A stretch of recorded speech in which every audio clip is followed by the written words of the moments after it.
रामायण के समय की यह कथा उस घटना की है जिसका कोई उल्लेख ग्रंथों में नहीं मिलता। जब श्री राम माता सीता के अपहरण के बाद लंका पर आक्रमण की तैयारी कर रहे थे, तब दंडकारण्य का घना जंगल उनका पड़ाव बना। परंतु उस रात जो भयावह घटना घटी वह आज तक किसी ने नहीं सुनी। रहस्यमय संकेत और जंगल का सन्नाटा रात्रि का समय था। पूरा वन निस्तब्ध था, लेकिन वातावरण में एक अनजानी अशुभता व्याप्त थी।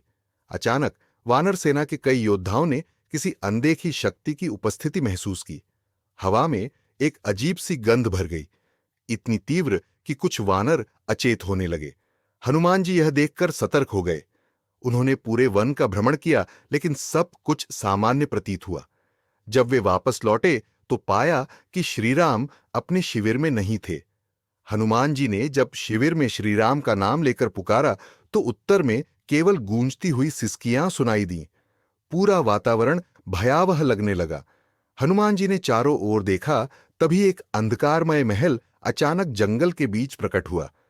महल से रहस्यमय रोशनी निकल रही थी और अंदर से करुण पुकारें सुनाई दे रही थी। हनुमान जी जैसे ही भीतर प्रवेश करने लगे, हवा में एक गूंजती हुई आवाज आई, हनुमान। जो भीतर गया वह कभी वापस नहीं लौटा। लेकिन हनुमान जी बिना भय के महल में प्रवेश कर गए। अंदर अंधेरा था।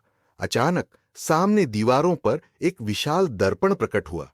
उसमें हनुमान जी को श्रीराम दिखाई दिए, लेकिन वे बेड़ियों में जकड़े हुए थे। हनुमान जी उनकी ओर बढ़े, लेकिन तभी दर्पण से एक रहस्यमय छाया निकली और अट्टहास करने लगी। वह छाया धीरे धीरे एक विशाल राक्षस के रूप में बदल गई। उसके नेत्र अंगारों की तरह जल रहे थे और उसकी उपस्थिति से पूरा महल कांपने लगा। हनुमान, मैं मायासुर हूं। यह जंगल मेरा क्षेत्र है और जो भी यहां आता है वह मेरी माया में फंस जाता है। हनुमान जी ने क्रोध में कहा, मायासुर, मेरे प्रभु श्रीराम को तुरंत मुक्त करो, अन्यथा मैं तुम्हारे इस माया जाल को नष्ट कर दूंगा। मायासुर अट्टहास करता हुआ बोला, हनुमान, तुम्हारे पास केवल एक ही अवसर है। तुम्हारे सामने दो राम खड़े होंगे, लेकिन असली कौन है यह तुम्हें पहचानना होगा। यदि तुमने गलत चुनाव किया तो श्रीराम को मैं हमेशा के लिए अपने जाल में बांध दूंगा। जैसे ही मायासुर ने मंत्र फूंका, महल में प्रकाश फैल गया। अब हनुमान जी के सामने दो राम खड़े थे। दोनों एक जैसे, दोनों की वाणी समान, दोनों की छवि दिव्य। पहले राम बोले, हनुमान, मैं ही तुम्हारा राम हूं, मुझे मुक्त करो। दूसरे राम बोले, नहीं हनुमान, इसे मत छुओ, मैं असली राम हूं। हनुमान जी के लिए यह सबसे कठिन परीक्षा थी। उन्होंने अपनी गदा उठाई और गहन ध्यान में चले गए। अचानक उन्हें माता सीता के दिए हुए वचन की याद आई, हनुमान, जो भी राम का सच्चा भक्त होगा वह केवल उनके नाम के स्मरण से ही सत्य को पहचान सकेगा। हनुमान जी ने तुरंत जय श्री राम का उद्घोष किया। अचानक एक राम मुस्कुराए और दिव्य प्रकाश में विलीन हो गए, जबकि दूसरा राम काले धुएं में बदलकर भयंकर चीख के साथ धरती में समा गया। हनुमान जी ने तुरंत अपनी गदा उठाई और मायासुर पर प्रहार किया। मायासुर तड़पने लगा। उसकी मायावी शक्ति नष्ट होने लगी।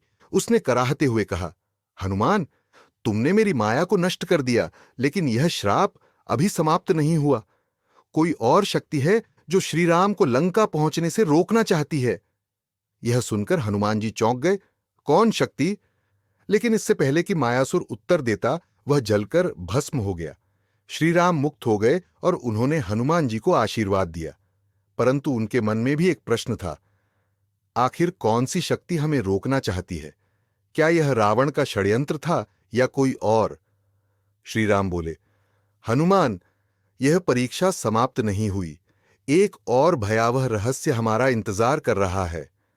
हनुमान जी ने सिर झुकाया और मन ही मन विचार करने लगे, क्या यह कोई ऐसा रहस्य है जो पूरी रामायण को बदल सकता